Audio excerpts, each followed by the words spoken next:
प्रणाम भैया, जय सिया राम। सुबह हो गई और महाराष्ट्र में सुबह हुई है, ये तो आपको पता ही होगा। सोया हूँ महाराष्ट्र में तो सुबह ही महाराष्ट्र में होगी। और ये कन्नड़ पहाड़ियाँ हैं मेरे सामने और उसी के बस बगल में ये श्री पहाड़ेश्वर महादेव मंदिर है। यहीं पर मैं रात आज मैंने गुजारी है। खड़ी है अपनी जहाज और यहीं पर रुका था आज मैं। अब चलने के लिए मैं तैयार हूँ घृष्णेश्वर। यहाँ से घृष्णेश्वर की दूरी करीबन 60 किलोमीटर है और 60 किलोमीटर में मुझे 15-20 किलोमीटर ये कन्नड़ की पहाड़ियाँ चढ़नी है भाई। यहीं से घाटी लग जाएगी 15-20 किलोमीटर की, उसके बाद यहीं से शुरू हो जाएगा चलना। तो इधर चलते हैं हम। चलिए, तैयार हो गए नहा धोकर, अब चलते हैं इस घाटी पे। कहा जाता है ये घाटी महाराष्ट्र की सबसे खतरनाक घाटी और सबसे चढ़ाई वाली घाटी है।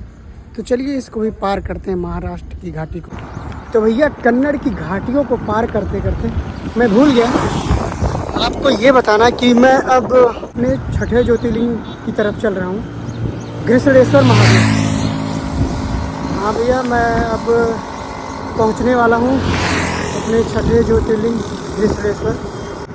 मैं कन्नड़ की घाटियों को पार कर चुका हूँ। बहुत ही कठिन घाटियाँ थी। महाराष्ट्र की सबसे कठिन घाटियाँ कन्नड़ की घाटियाँ बोली जाती हैं।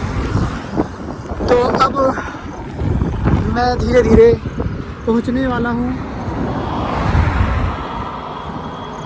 घृष्णेश्वर महादेव। यहाँ से अभी दूरी करीबन 20 किलोमीटर है। तो भैया फाइनली मैं पहुँच गया हूँ अपने छठे ज्योतिर्लिंग घृष्णेश्वर, जो महाराष्ट्र के औरंगाबाद ज़िले के बेरुल गांव में है।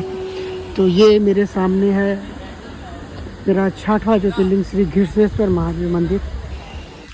तो अंदर भैया तो फ़ोन अलाउड नहीं रहता है, आप सबको पता है, कोई भी चीज़ अलाउड नहीं होता, इसीलिए मैं अंदर की चीज़ें तो नहीं दिखा पाऊँगा। लेकिन अब चलता हूँ अपने छठे ज्योतिर्लिंग घृष्णेश्वर महादेव के दर्शन करता हूँ, उसके बाद फिर मैं आपसे बातें करता हूँ। ये है घृष्णेश्वर महादेव।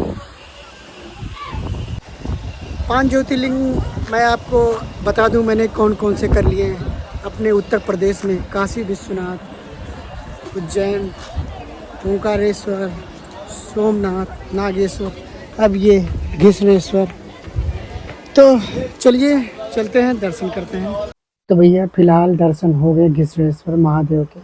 दर्शन तो बहुत अच्छे तरीके से हो गए, लेकिन एक ख़ास बात मैं आपको इस मंदिर के बारे में बताऊं, घृष्णेश्वर महादेव के बारे में, कि यहाँ पर जो पुरुष रहेंगे वो ऊपर कोई भी कपड़ा पहनकर अंदर मंदिर में दर्शन नहीं करेंगे।